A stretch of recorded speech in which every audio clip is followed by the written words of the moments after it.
So I want you to imagine something for a second. You step into a room, right? A new office, maybe a party, even just a family dinner. Yeah. And you immediately feel it. This weight of all these rules you were never told about. Invisible standards for how you should talk, how you stand, even how you smile. We're talking about the negotiations, sometimes really agonizing ones, that we all do every single day just to feel like we belong. And that struggle is really the heart of our deep dive today. We're looking at Albert Hadi's Amazon bestselling novel, Rituals of Belonging. I mean, when you see a book like this get translated into dozens of languages, you have to ask, right, why this story? Why now? Yeah, you might look at the setting of the novel and think it's all about, immigrants versus citizens or physical borders. But what we found is that the novel is hitting a nerve for a much deeper, more primal reason. Precisely. It strips all that away and really just targets the human struggle itself. The book is sort of a universal lens for what our sources all call the cost of belonging. So our mission here is to get past the metaphor and really dig into how these unspoken rules actually work and the emotional price people pay. Okay, so let's start there with that emotional connection. The novel is described as a mirror held to anyone who has ever felt unseen.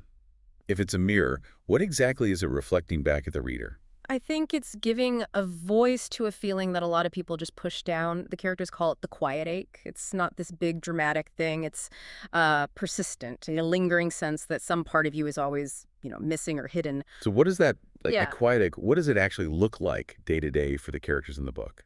Well, it's these heartbreakingly specific things. You see characters carrying memories of homes they literally can't go back to. And then there are those tiny little cuts, Yeah. like having your name, your actual name, constantly mispronounced or just sort of dismissed. That's real work. You're spending mental energy all day just correcting people or Yeah. deciding to let it go. So you've got this quiet ache on the inside and then this constant pressure from the outside. Yeah.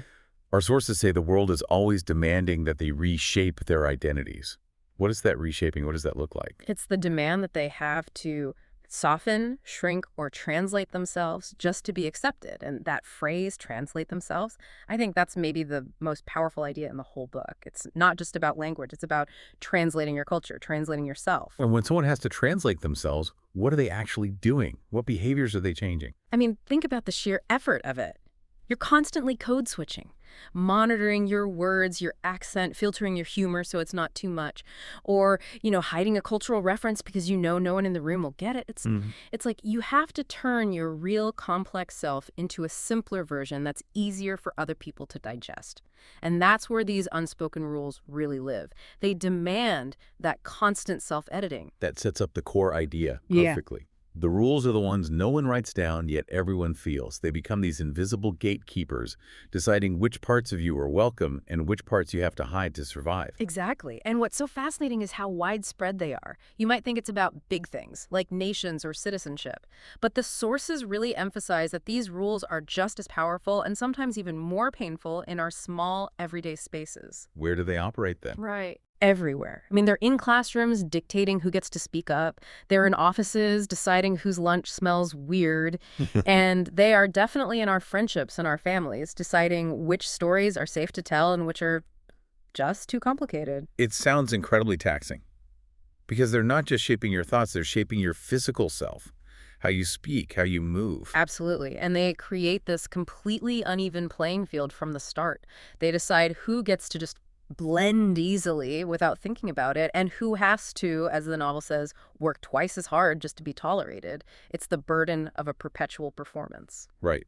So if these rules aren't written down anywhere, how do people even learn them? Well, that's the thing. The novel shows that you learn them through experience. And often that experience is, well, it's painful. You learn the rules by breaking them and then getting punished for something you didn't even know was a rule. And how is that judgment delivered? What are the examples from the text? It's not loud. It's subtle. It's every raised eyebrow that tells you you've crossed a line.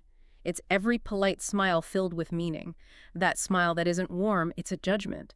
And it's that awful feeling of being judged before they even speak, just because of how you look or where you're from. The novel reminds us that the hardest borders we have to cross are not the ones drawn on maps. The hardest borders are the ones drawn in the spaces where people fail to see each other fully.